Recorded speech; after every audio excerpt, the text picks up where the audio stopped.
Bonjour tout le monde. Aujourd'hui, on va parler des données fondamentales concernant l'implant et le matériel prothétique. Donc, le matériel implantaire et prothétique, on a un implant qui est une racine prothétique insérée axialement dans l'os alvéolaire lors de la chirurgie osseuse et gingivale, qui est stabilisé par vissage dans l'os et dont la morphologie et l'état de surface vont permettre l'ostéo-intégration. Donc il représente dans sa partie cervicale une morphologie particulière qui va permettre la connexion de différentes pièces réunies sous le terme d'accastillage prothétique. Si on prend l'implant, il est divisé en deux parties, ou bien constitué de deux parties, une partie endo-osseuse nommée implant et une partie émergente dans la cavité buccale appelée pilier. Le pilier est relié à l'implant par un système mécanique appelé connectique. Donc les différentes parties de l'implant. L'implant peut être divisé en trois parties, le col, le corps et l'apex. Le corps d'implant est la partie la plus étendue de l'implant, située entre le col et l'apex. En général, il est en forme cylindrique ou conique. Il comprend des spires qui vont assurer la stabilité primaire et qui jouent un rôle dans la dispersion des forces. Donc la géométrie est variable selon la taille, la forme et l'angulation et le pas de vis. Plus le pas de vis diminue, plus le temps nécessaire au vissage augmente. Le col de l'implant. Le col est la partie de l'implant qui réalise la connexion avec le pilier. Son positionnement au niveau de la crête osseuse, bone level. Le col présente alors un état de surface préparé et au niveau gingival, tissu level, le col présente alors un état de surface lisse. Alors, il peut être droit, évasé, étroit ou large, à conicité inversée permettant ou non la plateforme switching, où le diamètre du pilier est inférieur au diamètre de l'implant. L'apex de l'implant, il prolonge et termine le corps de l'implant. Cette partie peut être active, implant autotaraudant par exemple, ou passif, plate ou arrondie, présenter des spires ou non, être perforée et être compressive ou contenir un réservoir par exemple. Donc il peut contenir un réservoir. Donc les formes implantaires, on a les implants cylindriques. Cette forme permet une marge de manœuvre appréciable lors du forage et du positionnement de l'implant sans porter de préjudice à la stabilité primaire. En effet, il est possible de moduler l'enfoncement apico-coronaire de l'implant sans modifier la profondeur de la logette. Ce type d'implant est indiqué pour les sites guéris de qualité osseuse normale ou dense. Les implants coniques, cette forme présente plusieurs avantages. D'une part, son volume conique s'inscrit plus facilement dans une crête concave ou entre deux racines convergentes. D'autre part, sa conicité apicale permet d'augmenter la stabilité primaire par compression de l'os spongieux sans compression corticale.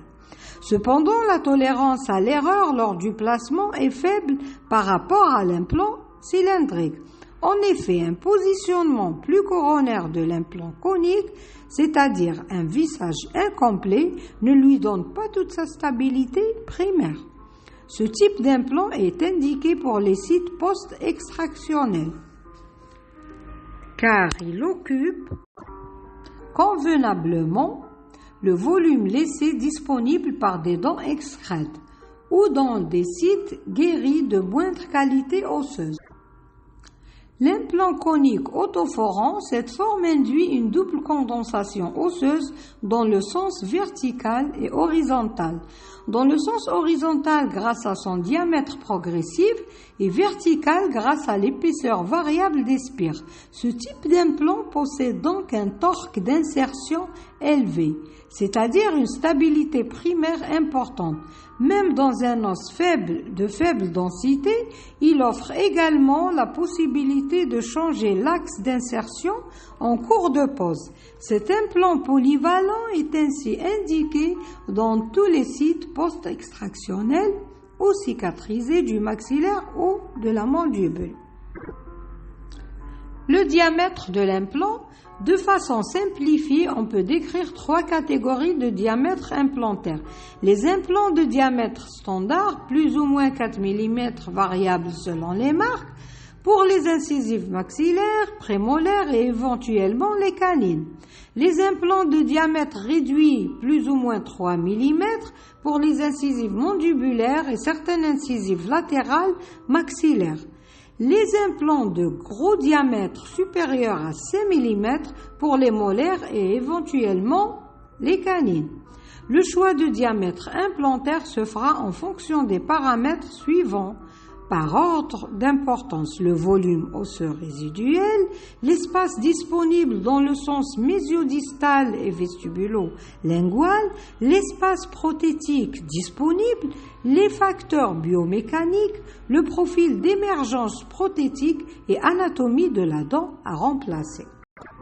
Les biomatériaux, les implants dentaires sont principalement fabriqués à partir de biomatériaux métalliques. Les métaux les plus connus pour leur biocompatibilité sont le titane, commercialement pur, ça s'écrit TICP, grade 1 à 4. Les alliages de titane, ça s'écrit TI, grade 5, TIZR. Le tantal, ça s'écrit T majuscule petit a, le zirconium Z petit r. À ne pas confondre avec le zircone qui est la céramique, c'est-à-dire l'oxyde de zircone, le bioxyde de zircone, élaboré à partir du zirconium métallique. La résistance élevée à la corrosion de ces métaux au contact des fluides physiologiques et donc leur excellente biocompatibilité provient de la couche d'oxyde dense et stable qui les recouvre. Le titane dit commercialement pur comporte les impuretés ou des éléments sous forme de traces de l'ordre de 1%. Il existe 4 grades de titane qui se distinguent par leur teneur d'impureté. Plus le grade est important, plus la teneur d'oxygène est forte. La présence d'éléments traces augmente les propriétés mécaniques. Ainsi, la résistance à la rupture du titane grade 2, 0,2%, et de 345 MPa, elle passe à 550 MPa pour le titane de grade 4, 0,5%. L'utilisation de l'alliage de titane dite de grade 5 avec 90% de titane, 6% d'aluminium et 4% de vanadium permet d'augmenter la résistance à la rupture jusqu'à 1000 MPa. Cet alliage est largement utilisé en clinique, en implantologie dentaire ou orthopédique et ne présente pas de contre-indication connue. L'état de surface. L'état de surface de l'implant est une caractéristique essentielle d'un implant car l'état de surface joue un rôle essentiel dans l'ostéo-intégration. On a les surfaces usinées, l'aspect relativement lisse avec des rugosités variant entre 0,53 et 0,84 micromètres. Les surfaces traitées par addition, les surfaces rugueuses sont le résultat d'un revêtement obtenu par plasma spray de titane ou d'hydroxyapatite. Ce traitement a été réalisé dans les années 1980 à 2000, mais il a laissé sa place au procédé chimique de mordançage et donc par soustraction. Les surfaces traitées par soustraction, on a le sablage. Le sablage consiste à bombarder la surface de titane à l'aide de particules très dures. Celles-ci créent des rugosités En impactant la surface, le sablage est classiquement réalisé à l'alumine, mais il peut aussi être réalisé à l'oxyde de titane ou à partir de particules céramiques telles que le phosphate tricalcique. La rugosité de surface dépend du matériau et de la taille des particules de sable. Le mordançage consiste à corroder violemment la surface de titane à l'aide d'acides forts. L'attaque du titane ne progresse pas uniformément, elle crée des pores irréguliers propices à la croissance osseuse et à l'ancrage micromécanique. L'oxydation anodique, le principe est d'oxyder fortement la surface des implants en titane. Cela fait croître une couche épaisse d'oxyde de titane. Au-delà d'une certaine épaisseur, la couche d'oxyde croît de manière irrégulière et une rugosité se développe sous la forme de cratères de 1 à 2 micromètres de hauteur sur quelques microns de largeur. Très bien. Maintenant, on va parler de la connexion implantaire. La connexion implantaire au connectique est un emboîtement entre une pièce mâle et une pièce femelle reliant le pilier de l'implant. Quand la forme femelle se situe au niveau du pilier prothétique, la connexion est dite externe. Quand la forme femelle se situe au niveau de l'implant, la connexion est dite interne. Les connexions se classent en deux grandes familles, passive et active.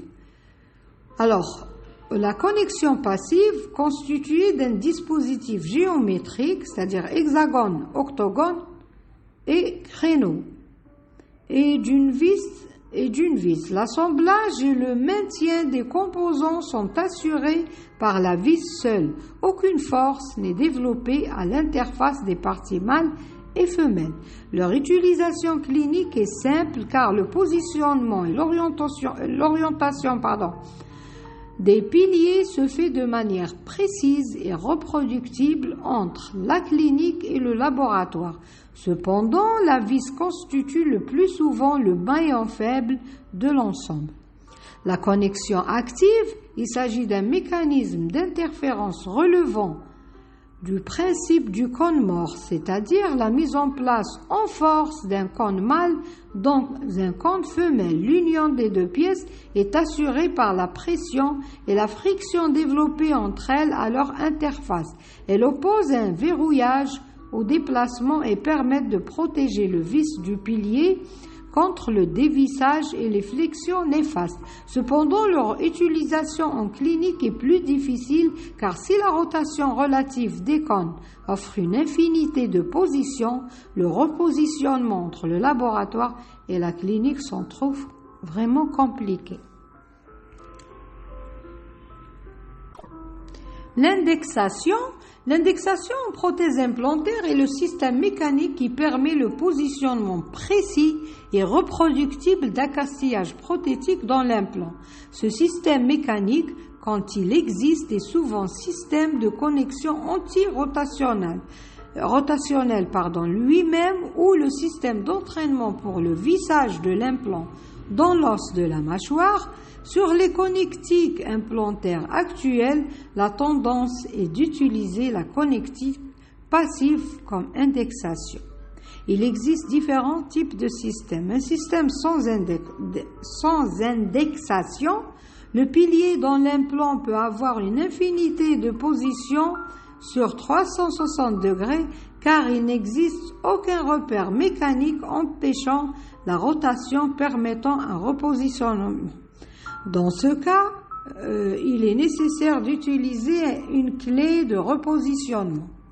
L'indexation polygonale, la connexion antirotationnelle et le système d'indexation, que ce soit en connexion externe ou interne. L'indexation est indépendante de l'antirotationnelle sur la connexion type conique. L'indexation à créneau, l'indexation et la connexion antirotationnelle, l'indexation indépendante de la connexion antirotationnelle. Maintenant, on va parler de la L'accastillage prothétique, on appelle accastillage l'ensemble des pièces utilisées lors de la réalisation prothétique. Par extension, on évoquera dans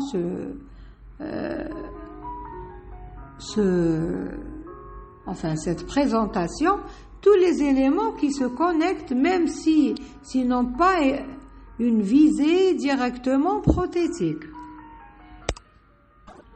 Pour l'accastillage prothétique, donc on a la trousse implantaire ou trousse chirurgicale, on a un forêt pilote qui est un instrument rotatif servant à réaliser un avant-trou pour le site d'ostéotomie de l'implant. Le tarot implantaire, c'est un instrument utilisé pour la préparation du pas de vis dans le site d'ostéotomie de l'implant. Le porte-implant permet de manipuler l'implant sans risque de détérioration ou de contamination. L'implant monobloc ou en 2 pièces, diamètre et longueur variable. On a aussi les tournevis. On a une clé tournevis et contre-angle dynamométrique permettant le vissage de l'implant au tord correspondant. Les vis, on a qui sont d'ailleurs de diamètre et forme et hauteur variable. On a la vis de couverture, c'est une technique en 2 temps chirurgicaux permettant la mise en nourrice de l'implant et empêche la croissance des tissus à l'intérieur de ce dernier. La vis de cicatrisation,